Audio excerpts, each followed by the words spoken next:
नमस्कार, मी डॉक्टर स्मिता तरटे. आपण पाहत आहात श्रीगोंदा ऑल महाराष्ट्र न्यूज. आजची बातमी ही विशेषच. महाड आणि सर्वत्र आदिवासी लोकांची तहानभूक भागवणारा तरुण पिढीचा आयडॉल कुणाल चव्हाण. कुणाल चव्हाण यांनी केलेल्या सामाजिक उपक्रमाचा संपादक श्री अनिलजी तुपे यांनी घेतलेला हा आढावा. कुणाल चव्हाण हा खेडेगावातील मुलगा. उच्च शिक्षण घेण्यासाठी त्यांनी पुणे गाठले.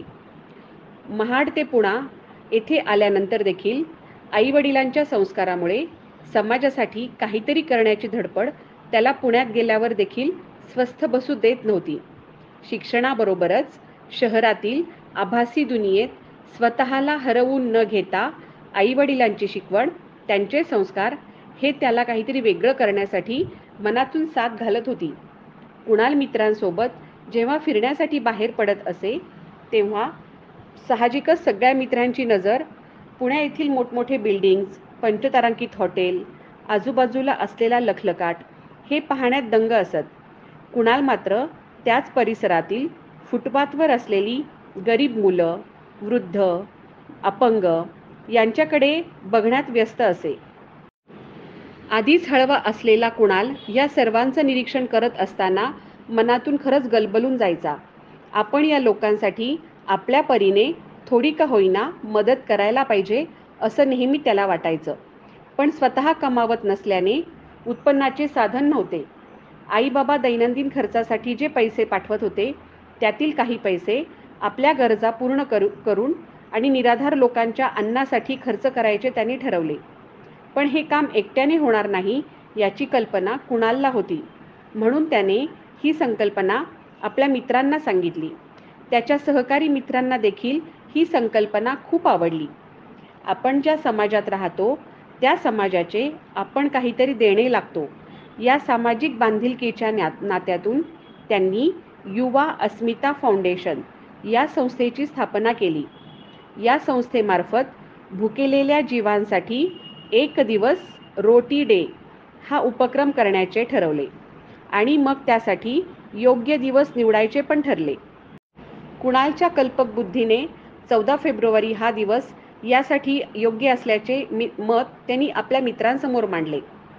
कारण मुळातच आपली संस्कृती नसणारा 14 फेब्रुवारी हा दिवस व्हॅलेंटाईन डे म्हणून आजची तरुण पिढी मोठ्या उत्साहाने साजरी करते. आधुनिकतेच्या नावाखाली आजची तरुण पिढी या वेगवेगळ्या डेमुळे भरकटली जाऊ लागली आहे. तरुण पिढीला दिशा देणारा हा वेगळा उपक्रम आपण 14 फेब्रुवारीलाच करूयात असे या सर्व मित्रांनी एकमताने ठरविले.